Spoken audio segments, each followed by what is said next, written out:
تھے۔ اس افسردہ ماحول کو جگمگانے کے لیے رحمت ایزدی کو جوش آیا۔ رب ذوالجلال نے رحمت مجسم کو جلوہ گر فرمایا۔ محبوب علیہ السلام کے نور کی ضیاء پاشیاں چار دانگ عالم پھیل گئیں۔ کوہ صفا کی چوٹی پر اعلان توحید اور رسالت فرمایا۔ کائنات کے خوش قسمت ترین لوگ تھے، کائنات کے اعلیٰ ترین لوگ تھے جنہوں نے محبوب کے پیغام کو سینے سے لگایا، خود کو نور کی دنیا سے منور کروایا، اپنے ایمان کو عروج بخشا، دل کو مرکز نور بنایا، جنہوں نے سراج منیر کی کرنوں کو براہ راست جذب کیا اور اپنے دل کو ہدایت سے بھرپور کیا۔ جام توحید سارے کے سارے مصطفیٰ کریم علیہ السلام کے مبارک ہاتھوں سے نوش کیے اور صحابیت کا مقام حاصل کیا۔ بعد والا کوئی بھی شخص کروڑ سال بھی بالفرض بندگی کر جائے، وہ صحابی کی گرد راہ تک نہیں پہنچ سکتا۔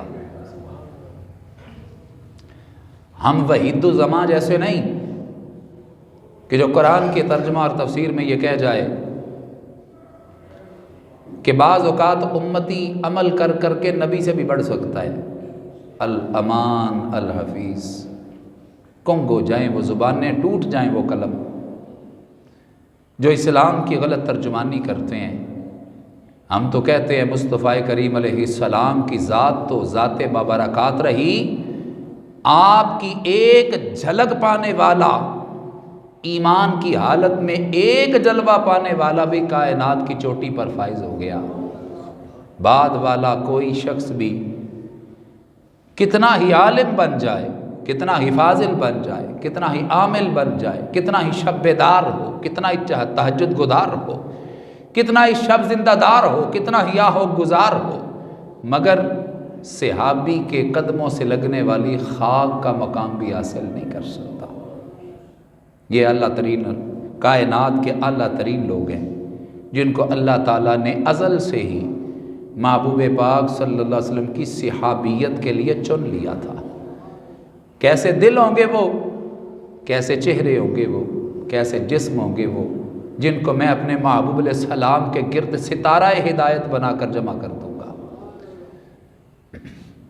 یہ بات اپنی جگہ پر حقیقت، اگرچہ ہم اس پر نور صبح موجود نہیں تھے جب فاران کی چوٹی پر اسلام کا جھنڈا لہرایا جا رہا تھا، اگرچہ ہم نے کعبے کی بنیاد سے اسلام کا سورج طلوع ہوتے نہیں دیکھا، اگرچہ ہمارے کانوں نے محبوب پاک صلی اللہ علیہ وسلم کے دل گداز خطبے نہیں سمیٹے، اگرچہ ہم نے بدر و حنین کے روح فرسا مارکوں میں شرکت نہیں کی، اگرچہ ہم نے معیت کا وہ مقام نہیں پایا، صحبت کا وہ مرتبہ نہیں پایا، صدیوں بعد پیدا ہوئے، اللہ کا شکر ہے پھر بھی اللہ تعالیٰ نے ایمان والا بنایا۔ یہ کتنا بڑا مقام ہے نبی پاک صلی اللہ علیہ وسلم اپنے صحابہ کرام علیہم رضوان کے جھرمٹ میں بیٹھے ہیں اور ارشاد فرماتے ہیں، اے ہدایت کے رخشندہ ستاروں، یہ تو بتاؤ کس کا ایمان عجیب ہے، تعجب والا، حیرت والا، عظیم عجیب ایمان کس کا ہے، تعجب والا ایمان کس کا ہے، جس کو دیکھ کے بندے کو بڑا تعجب ہو کہ یہ کیسی بات ہے، یہ کیسا مومن ہے، وہ کون ہے جن کا ایمان بڑا تعجب والا ہے۔ صحابہ کرام مجموعاً عرض کرتے ہیں یا رسول اللہ صلی اللہ علیہ وسلم، نبیوں کا ایمان بڑا تعجب والا ہے۔ ارشاد فرمایا نبیوں کا ایمان کیسے تعجب والا ہو گیا؟ ان کے ایمان پر کیسا تعجب؟ مقام تو بڑا ہے، مرتبہ تو بڑا ہے، مگر ایمان پر تعجب کیسا؟ ان کو تو اللہ تعالیٰ نے ڈائریکٹ اپنی وحی سے سرفراز فرمایا، ان کا تعلق تو اللہ نے ڈائریکٹ اپنے ساتھ واصل بنایا ہے، ادھر مخلوق میں شاغل ادھر اللہ سے واصل۔ ان کا اللہ پر ایمان ہے تو اس میں تعجب کیسا؟ وہ تو ڈائریکٹ اللہ سے واصل ہے، ان کے ایمان پر تعجب نہیں۔ عرض کی یا رسول اللہ صلی اللہ علیہ وسلم، پھر فرشتوں کا ایمان تعجب والا ہے۔ فرمایا فرشتوں کا ایمان کیسا تعجب والا ہے؟ اللہ تعالیٰ نے ان کے اندر نافرمانی کا مادہ ہی نہیں رکھا، وہ تو ماموران من اللہ ہیں، وہ تو بے ایمانی کر ہی نہیں سکتے، وہ تو نافرمانی کر ہی نہیں سکتے، وہ تو ہر حکم اللہ کا مانتے ہیں، اپنی مرضی کر ہی نہیں سکتے، وہ بھی ہر وقت اللہ تعالیٰ کے حکم کے تابع رہتے ہیں۔ وہ اگر جو گناہ کر نہ سکے، وہ اگر مانتا ہے، جو نیکی ہی کر سکتا ہے، گناہ اس سے ممکن ہی نہیں، وہ اگر گناہ نہیں کرتا تو تعجب کس بات کا؟ اگر فرشتے مانتے ہیں اللہ کو تو تعجب کس بات کا؟ ماننا ہی ہے انہوں نے، نافرمانی تو کر ہی نہیں سکتے۔ عرض کی یا رسول اللہ صلی اللہ علیہ وسلم، پھر ہمارا ایمان تعجب والا ہے۔ صحابہ عرض کرتے ہیں یا رسول اللہ صلی اللہ علیہ وسلم، پھر ہمارا ایمان تعجب والا ہے۔ فرمایا تمہارا ایمان کیسے تعجب والا ہو سکتا ہے؟ تمہارا ایمان عجیب کیسے ہو سکتا ہے؟ تم نے تو وہ چہرہ دیکھ کے کلمہ پڑھا ہے جس چہرے سے خدا نظر آتا ہے،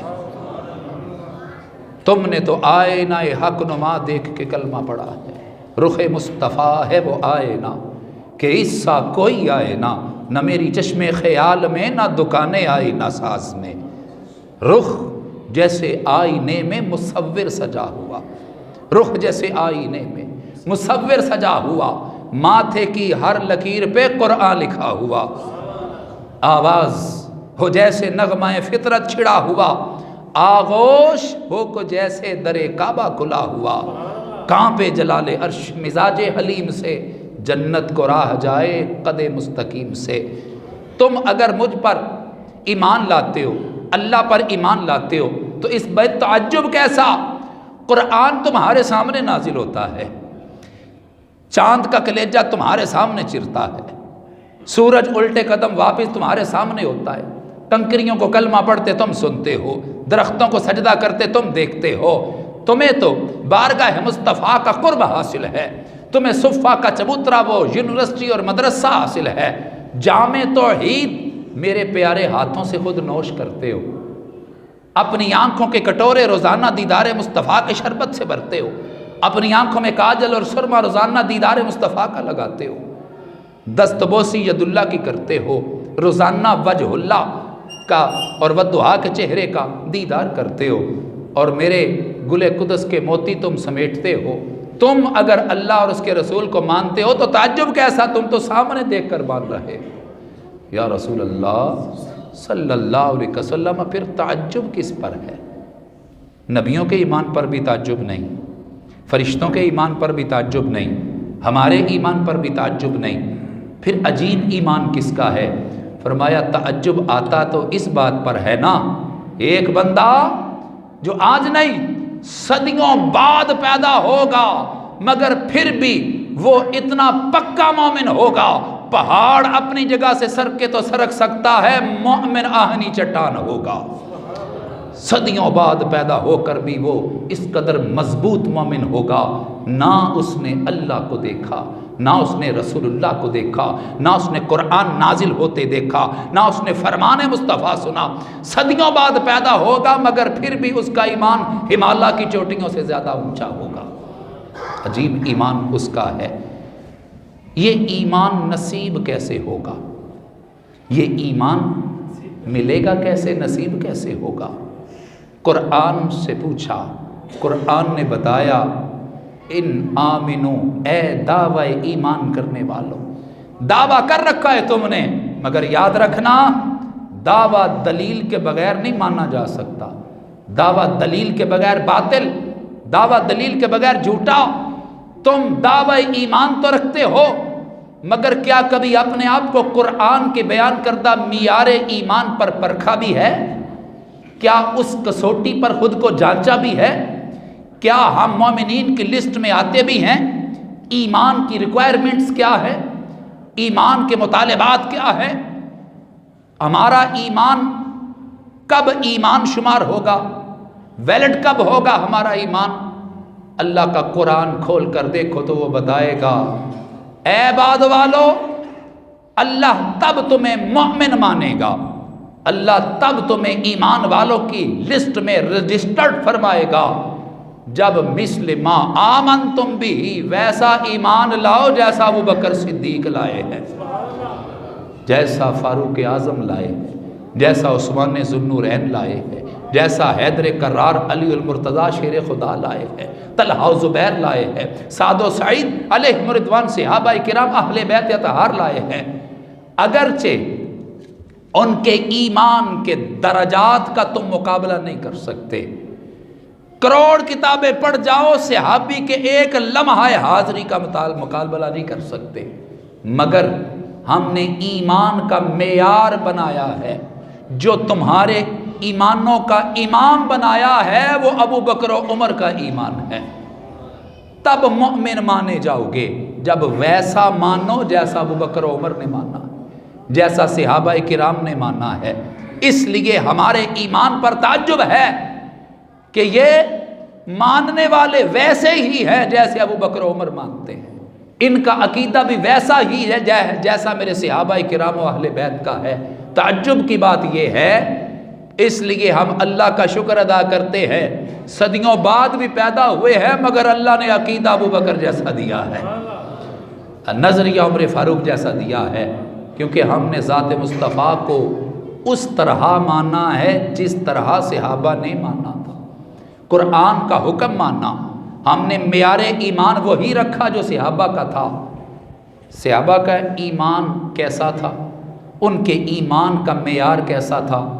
اللہ کو مانو، اللہ کے رسول کو مانو، اللہ کی کتابوں کو مانو، بعث بعد الموت، مر کے جینے کو مانو، اللہ کے تمام صحائف کو مانو، اچھی بری تقدیر کو مانو، یہ تو ہے، مگر یہ سب کچھ ماننا نصیب کب ہوگا؟ اقرار باللسان تو ہو جائے گا، نام کا کلمہ تو پڑ جائے گا، تصدیق بالقلب کیسے ہوگا؟ فرمایا محبت مصطفیٰ کو معیار بنا لو، اللہ تمہارے ایمان کو چوٹی پر پہنچا دے، تمہارے ایمان کو نقطہ عروج تب ملے گا۔ آپ کے ایمان کو نقطہ عروج کیسے ملا تھا؟ عمر فاروق کہتے ہیں لذت ایمان اس دن ملی تھی جس دن میں نے رسول پاک کی بارگاہ میں یہ وعدہ کیا تھا، یا رسول اللہ اب سب سے زیادہ پیار عمر مصطفیٰ سے کرتا ہے، اپنی جان سے بڑھ کر بھی زیادہ۔ تو ان کے پاس ایمان کا معیار عشق رسول تھا کہ جب نبی پاک صلی اللہ علیہ وسلم کا کوئی معجزہ سامنے آتا، کمال سامنے آتا، آپ کی مرتبہ اور شان کی بات ہوتی، ہر صحابی پیمانہ لے کر ناپنے نہیں بیٹھ جاتا تھا، ترازو لے کر تولنے نہیں بیٹھ جاتا تھا، بخاری یا مسلم کھنگالنے نہیں بیٹھ جاتا تھا، قرآن سے پوچھنے نہیں بیٹھ جاتا تھا، وہ سینہ کھول کے صرف اس لیے مان جاتا تھا شان تو میرے مصطفیٰ کی بیان کی جا رہی ہے، شان تو آقا کریم صلی اللہ علیہ وسلم کی ہے، شان تو اس کی ہے جس کے لیے اللہ نے اپنے بعد سب سے بڑی شان رکھی ہے کہ بعد از خدا بزرگ توئی قصہ مختصر۔ جب شانوں والے نبی کی شان بیان کی جا رہی ہے، جو نبی ہے ہی شانوں والا، اس کی شانوں کے ثبوت تلاش کرنے کی ضرورت نہیں ہے۔ دیکھو مومن اپنے آپ کو کہنے والوں، اپنے آپ کو مومن گرداننے والوں، دیکھو اس معیار پر پرکھ کے دیکھ لو، اگر تو عظمت مصطفیٰ، شان مصطفیٰ، مقام مصطفیٰ، عظمت سن کے چہرے پر بہار آتی ہے، مبارک ہو اللہ نے صحابہ والا ایمان عطا کیا۔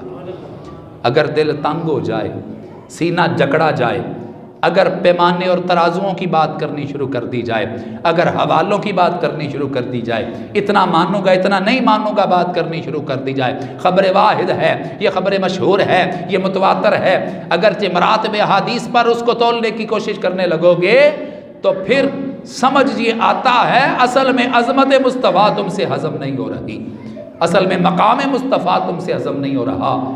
بخاری پڑھ رہا، معیار ایمان کیا ہونا چاہیے؟ جو صحابہ کے ایمان کا معیار ہے، صحابہ کے ایمان کا معیار کیا ہے؟ حضرت جابر رضی اللہ تعالی عنہ آپ بیان کرتے ہیں، بخاری ہے اور الحمدللہ یہ ہماری ہے، بخاری پڑھا کرو، ساری پڑھا کرو، ڈنڈی نہ مارنا، بنا عشق نبی جو پڑھتے ہیں بخاری آتا ہے بخار، ان کو نہیں آتی بخاری۔ قرآن کے بعد سب سے زیادہ معتبر ترین کتاب کیا ہے؟ امت نے کہا وہ بخاری ہے، وہ بخاری پڑھ رہا ہوں۔ حضرت جابر رضی اللہ تعالیٰ عنہ کہتے ہیں عطش الناس یوم الحدیبیہ، حدیبیہ کا دن تھا، لوگ پیاسے ہو گئے۔ حدیبیہ کیا ہے؟ پڑھے لکھے لوگ جانتے ہیں، کچھ ایسے میرے جیسے سادہ بندے بھی ہوتے ہیں، ان کو تھوڑا سا پس منظر بیان کرنا پڑتا ہے کہ ہوا کیا تھا۔ نبی پاک صلی اللہ علیہ وسلم مکہ المکرمہ سے ہجرت کرتے ہیں، مدینہ شریف جو یثرب تھا قدم مصطفیٰ سے مدینہ بنتا ہے، وہاں پر کچھ دیر رہے، صحابہ کا دل مچلتا رہا۔ حجر اسود یمین اللہ جسے کہا جاتا ہے، اللہ کا دایاں ہاتھ کہا جاتا ہے، اس کے بوسے کب نصیب ہوں گے؟ اللہ کے گھر کا دیدار کب ملے گا؟ مقام ملتزم میں چمٹنے کا موقع کب ملے گا؟ میزاب کے نیچے نماز پڑھنے کا موقع کب ملے گا؟ وہ صفا مروہ جس کو اللہ نے اپنی نشانیاں کہا ہے سعی کرنے کا موقع کب ملے گا؟ وہ حرم کعبہ جو مزارات انبیاء سے بھرپور ہے، وہاں پر ہمیں طواف کرنے کا موقع کب ملے گا؟ صحابہ کرام علیہم رضوان کو ساتھ لیا، لجپال آقا صلی اللہ علیہ وسلم مکہ المکرمہ کی طرف جاتے ہیں، راستے میں پتہ چلا کفار مکہ اجازت نہیں دے رہے آپ کو مکہ شریف میں داخل ہونے کی۔ ایک جگہ پڑاؤ کیا، پڑاؤ تھوڑا سا لمبا ہو گیا، اس سٹے کو، اس ایمرجنسی سٹے کو، اس پڑاؤ کو کچھ زیادہ دیر ہو گئی۔ اب یہ پروگرام کے اندر شامل نہیں تھا، یہ منصوبہ بندی کے اندر شامل نہیں تھا، ساتھ میں سامان اتنا ہی لیا گیا تھا جتنا سفر تھا، بھی اتنی دیر میں ہم پہنچ جائیں گے، اتنا پانی ہمارے لیے کافی ہے، راستے میں اتنا کھانا ہمارے لیے کافی ہے، بعد میں ہم نے وہاں پر منزل پر پہنچ ہی جانا ہے، وہاں سے حاصل کر لیں گے۔ جہاں سے چلے تھے وہاں سے اپنی ضرورت کے مطابق ضروریات لے لی، مگر یہ کیا، یہاں پر تو رکنا پڑ گیا، مقام ہے جس کو حدیبیہ کہا جاتا ہے، وہ مقام جہاں پر حادثاتی طور پر رکنا پڑ گیا۔ اب جتنا پانی تھا وہ ختم ہو گیا، کیونکہ یہ پروگرام میں شامل نہیں تھا نا، منصوبہ بندی کے اندر نہیں تھا، وہ جتنا پانی تھا، جتنا کھانا تھا، ختم ہو گیا۔ کھانے کے بغیر تو شاید تھوڑی دیر گزر جاتی، مگر اللہ نے ہر زندہ چیز کی زندگی پانی میں رکھی ہے، پانی ختم ہو گیا تو نبی پاک صلی اللہ علیہ وسلم کے پاس ایک مشکیزہ تھا۔ پانی ختم ہو جائے تو پتہ ہے مشکل کتنی آتی ہے، کئی دفعہ برکت کالونی کا پانی بھی بند ہو جاتا ہے، مشکل آتی ہے، آپ کے علاقے کا بھی پانی بند ہو جاتا ہے، اگرچہ ویسا قحط نہیں پڑتا جو بارانی علاقوں میں ہوا کرتا تھا۔ پانی کی قدر کرے، ہٹ کے موضوع سے ہٹ کے بیان کر رہا ہوں، پانی کی قدر کرے۔ ہمارا حال یہ ہے عمومی طور پر نعمت کا احساس نعمت کے چھن جانے کے بعد ہوتا ہے، مگر پھر پچھتاوے کیا ہوت جب چڑیاں چگ گئیں کھیت۔ نعمت کے ہوتے ہوئے اللہ کا شکر ادا کرو گے، اللہ اور زیادہ نعمت عطا فرمائے۔ پانی کو ضائع نہ کیا جائے، زہریلا ہو چکا پانی، ہمارے بچپن کے شیڈول میں یہ شامل ہی نہیں ہوتا تھا کہ جاؤ بچے پانی بھر کے لاؤ، فلٹر پہ جانا، وہ فلٹر ہی نہیں ہوتے تھے، پانی شفاف ہوتا تھا اور شبنم کے قطروں کی طرح صاف ہوتا تھا۔ آج سارے دن کے بعد گھر جائیں تو پہلے ڈیوٹی لگی ہوتی ہے، پانی کوئی نہیں ہے، پانی لے کے آؤ۔ یہ کیوں ہو گیا؟ پانی زہریلا ہو گیا، پانی پینے کے قابل نہ رہا، پانی کا لیول نیچے چلا گیا، نعمت جھنجھوڑ رہی ہے۔ یاد رکھنا ہر زندہ چیز کی زندگی ہم نے پانی میں رکھی ہے، اگر یہ چھن گئی تو زندگی کتنے دن باقی رہ سکے گی؟ صحابہ کرام سے پوچھو، پانی کوئی نہیں تھا، مشکل آ گئی نا۔ پانی کا نہ ہونا کتنی بڑی مشکل کریٹ کرتا ہے۔ جب مشکل میں آئے تو کس کو پکارا؟ نبی پاک کا فرمان پڑھ رہا۔ حدیث سنا کیجئے، صرف سٹوری وائز نہیں، صرف کہانی سننے کے لیے نہیں، صرف کانوں کی لذت حاصل کرنے کے لیے نہیں، بلکہ اس یقین سے سنا کیجئے یہ وہ منظر ہے جو مصطفیٰ کے سامنے پیش آیا تھا، یہ وہ الفاظ ہیں جو کل قدس کی پتیاں بن کے میرے محبوب کے لبہائے مبارک سے جڑیں گے۔ لذت بڑھ جائے گی، مزہ بڑھ جائے گا میرے محبوب علیہ السلام کے ہر کام کے اندر، ہر فعل کے اندر، ہر قول کے اندر، ہر ارشاد کے اندر، ہر قیل کے اندر، ہر مقال کے اندر بے شمار حکمتیں ہیں۔ وقت کے دامن میں اتنی گنجائش نہیں ہوتی کہ میں حدیث شریف کی تمام جزیات کو کھول کر بیان کر سکوں، ایک دو باتیں بیان کروں گا، ایمان وجد کرے گا۔ صحابہ کیا یہ نہیں جانتے تھے؟ نماز میں پڑھ کے آئے ہیں ایاک نعبد و ایاک نستعین۔ صحابہ کو معنی نہیں آتا تھا، آپ کو آتا ہے نا، ہمیں آتا ہے نا، یا اللہ ہم تیری ہی عبادت کرتے ہیں اور تجھ ہی سے مدد چاہتے ہیں، اللہ ہی کو مانو، اللہ ہی سے مانگو۔ یہاں تک تو بات ٹھیک ہے، ہم بھی مانتے ہیں، لیکن اگلی بات کر جاتا ہے، ممبر پر بیٹھ کر ہاتھ میں قرآن پکڑا ہے، بڑا جھوم جھوم کے پڑھ رہا ہے، دیکھو جی اللہ کا قرآن کہتا ہے ایاک نعبد و ایاک نستعین۔ اب اگر تم اللہ کے علاوہ کسی اور کو مانو گے، کسی اور سے مانگو گے تو یہ شرک ہو جائے گا۔ قرآن کا مفہوم غلط بیان کرنا یہ کس قدر بڑا جرم ہے، اور تم لوگ، ہم لوگ، ہمیں بندہ آرام سے سب سے بڑی کائنات کی سب سے بڑی گالی دے جاتا ہے، ہمیں احساس نہیں ہوتا۔ باپ کی گالی بھی چھوٹی ہے شرک کی گالی سے، ماں کی گالی بھی چھوٹی ہے، بہن کی گالی بھی چھوٹی ہے، عزت پر حملہ بھی یہ چھوٹی گالی ہے۔ جو رسول پاک صلی اللہ علیہ وسلم کی امت کو مشرک کہے اور مؤمن کو، اللہ کا فضل ہے اللہ نے 14.5 صدیاں گزرنے کے بعد بھی توحید والا بنایا ہے۔ کتنی بڑی دولت ہے، اس سے بڑی گالی کوئی نہیں۔ جو تمہیں سامنے آ کر کھڑا ہو کے اللہ کا قرآن سنا کے غلط معنی کرتے ہوئے تمہیں مشرک ہونے کی گالی دے جائے، اس سے بڑا دشمن کون ہو سکتا ہے؟ ان الشرک لظلم عظیم، تم پر الزام لگا دیا سب سے بڑے ظلم کا کہ تم سب سے بڑے ظالم ہو، معاذ اللہ تمہیں مشرک کہہ کے تمہیں اتنی بڑی گالی دی۔ انما المشرکون نجس، مشرک قرآن کے مطابق سب سے بڑے ناپاک اور پلید کو کہا جاتا ہے، اور کہا جائے کہ اگر اللہ کے علاوہ کسی اور سے مانگا تو تم مشرک بن جاؤ گے۔ کیا فتویٰ لگتا ہے پھر صحابہ کرام پر؟ یہ کیا لگائے گا فتویٰ؟ کیا پدی کا شوربہ؟ یہ ان کے علمی مقام کو، ان کے معرفت کے مقام کو اور ان کے مرتبے کو چھونا تو دور کی بات، یہ دیکھ بھی نہیں سکتا۔ اللہ نے جو صحابہ کو مقام عطا فرمایا تھا، صحابہ کرام جیسا ایمان لانا ہم نے تو ویسا ہی ایمان لانا ہے۔ وہ کیسا ماننے تھے؟ ان کو پتا تھا ایاک نعبد و ایاک نستعین کا معنی کیا ہے، مگر پھر بھی نبی پاک صلی اللہ علیہ وسلم کی بارگاہ میں جا کر یہ بتا دیا خدا کا یہی ہے در، نہیں اور کوئی مفر مکر۔ نبی پاک صلی اللہ علیہ وسلم کی بارگاہ میں حاضر ہوئے، عرض کی یا رسول اللہ صلی اللہ علیہ وسلم پانی ختم ہو گیا ہے، اب پانی کا انتظام کر دیجئے۔ تو نبی پاک صلی اللہ علیہ وسلم ہی یہ فرما دیتے، اگر اللہ کے علاوہ کسی اور سے مانگنا شرک ہوتا تو نبی پاک صلی اللہ علیہ وسلم ہی فرما دیتے کہ ٹھیک ہے صحابہ، ابھی تم تربیت کے اندر ہو، ابھی تم زانو تلمس طے کر رہے ہو، ابھی تم ان پروسیس ہو، تمہاری ابھی تعلیم تکمیل تک نہیں پہنچی، مگر یاد رکھو اللہ کے علاوہ کسی اور سے نہ مانگنا، کیونکہ اللہ کے علاوہ کسی اور سے مانگو گے تو پھر تم معاذ اللہ ثم معاذ اللہ مشرک ہو جاؤ گے۔ تم بڑی مشکل میں ہو، مشکل کشائی کے لیے میرے پاس آ گئے ہو، تم حاجت مند ہو، حاجت روائی کے لیے میرے پاس آ گئے ہو، پھر یاد رکھنا بخاری پڑھ رہا ہوں، بخاری نبی پاک صلی اللہ علیہ وسلم کی بارگاہ میں صحابی، مشکل میں صحابی حاجت روا مصطفیٰ کو مانتا ہے، حاجت مند صحابی حاجت روا مشکل کشا مصطفیٰ کو مانتا ہے۔ تو نبی پاک صلی اللہ علیہ وسلم نے یہ نہیں فرمایا کہ مجھ سے مانگو گے اللہ کو چھوڑ کر، نمازیں اللہ کی پڑھنی ہے، میری تھوڑی پڑھنی ہے، وضو تم نے اللہ کی نماز پڑھنے کے لیے کرنا ہے، اللہ سے مانگو جا کے، میرے پاس کیوں آ گئے ہو؟ اللہ کا در نہیں تمہیں دکھا دیا؟ منصب نبوت تو یہی تھا نا کہ میرا کام تھا کلمہ پڑھانا، میرا کام تھا جہاد کی تبلیغ کرنا، میرا کام تھا عبادات کی تعلیم دینا، وہ کام میں کر رہا ہوں، مجھ سے دین کا مسئلہ پوچھو، لوگوں کی پانی کی ضرورتیں پوری کرتا پھروں، یہ اس کام کے لیے میں نہیں آیا۔ محبوب علیہ السلام نے ان کو مایوس نہیں لوٹایا، اس لیے کہ محبوب علیہ السلام نے یہ کر کے دکھایا میرے کریم سے، گر قطرہ کسی نے مانگا دریا بہا دیے ہیں، در بے بہا دیے ہیں۔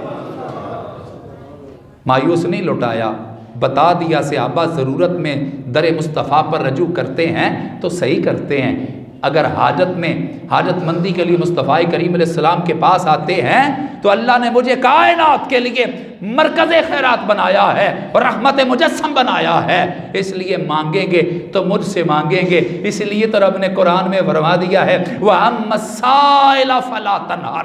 محبوب یہ منگتے آتے ہیں، یہ بھکاری آتے ہیں، یہ دستے سوال دراز کیے ہوئے، یہ جھولیاں پھیلائے ہوئے، یہ لبوں پہ سوال کو لیے ہوئے، اے محبوب علیہ السلام قطع نظر اس کے کہ یہ خطا کار کتنا ہے، یہ گناہ گار کتنا ہے، یہ معصیت والا کتنا ہے، ان کے گناہوں کو مت دیکھنا، یہ دیکھنا ہم نے آپ کو رحمت للعالمین بنایا ہے، اپنی رحمت کو دیکھنا، اِنَّا أَعْطَيْنَاكَ الْكَوْثَرَ، خیر کثیر کا وارث ہم نے آپ کو بنایا ہے۔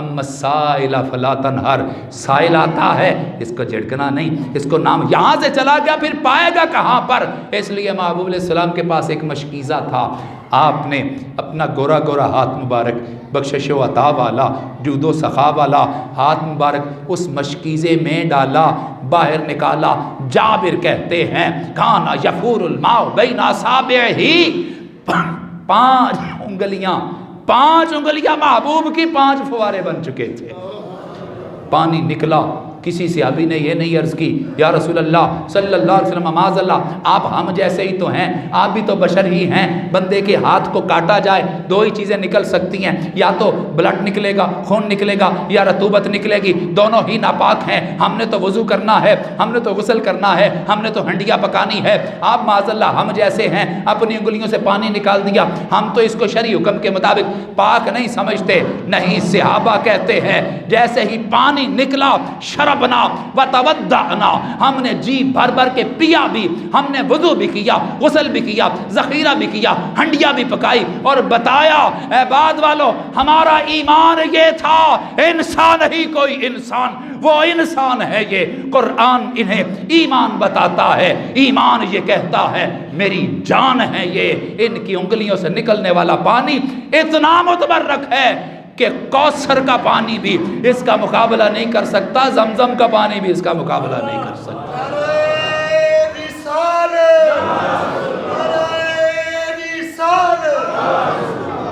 یہ معیار تھا، جابر سے پوچھا گیا، اب عظمت مصطفیٰ سنی، مانا کیسے؟ جابر سے پوچھا جابر بتائیے کتنے تھے اس دن، انگلیوں سے پانی کتنا نکلا ہوگا، کتنے لوگ تھے اس دن جنہوں نے پانی پیا؟ جابر کہنے لگے پوچھنے والے سن لو کانا، اگر ہوتے ہم 1000 1,00,000 بھی ہوتے، 100,000 اگر 1,00,000 بھی ہوتے لکفانا، وہ پانی ہم 1,00,000 بندے کے لیے پورا نہیں کافی اور وافی تھا۔ اے جابر سیدھا سوال پوچھا ہے، سیدھے سوال کا سیدھا جواب دے دو نا، کتنے تھے؟ تو کہہ دیتے 1500 تھے، بتانا یہ چاہتے ہیں اے پوچھنے والے پیمانے توڑ دو، ترازو چھوڑ دو، عظمت مصطفیٰ کو اس طرح مانو جس طرح جابر نے مانا ہے۔ عظمت مصطفیٰ کے لیے پیمانے اور ترازو نہیں ہونے چاہیے، تول تول کے عظمت مصطفیٰ کو نہ مانو، اگر 1500 کو یہ کافی ہو سکتا ہے، جابر کا ایمان یہ کہتا ہے کہ 1,00,000 100,000 کو بھی یہ پانی کافی ہو سکتا ہے، یہ معیار ہے ماننے کا۔ صحابہ کرام جیسا ایمان جاؤ دنیا میں کھنگال کر دیکھ لو، سینہ چیرو گے تو اہل حق اہل سنت والجماعت کے سینے سے یہ نور نکلے گا۔ جنہوں نے صحابہ جیسا ایمان قبول کیا اللہ ان کو ایمان والا شمار فرماتا ہے۔ اللہ اس ایمان کو دنیا سے سلامت لے جانے کی توفیق عطا فرمائے۔ وآخر دعوانا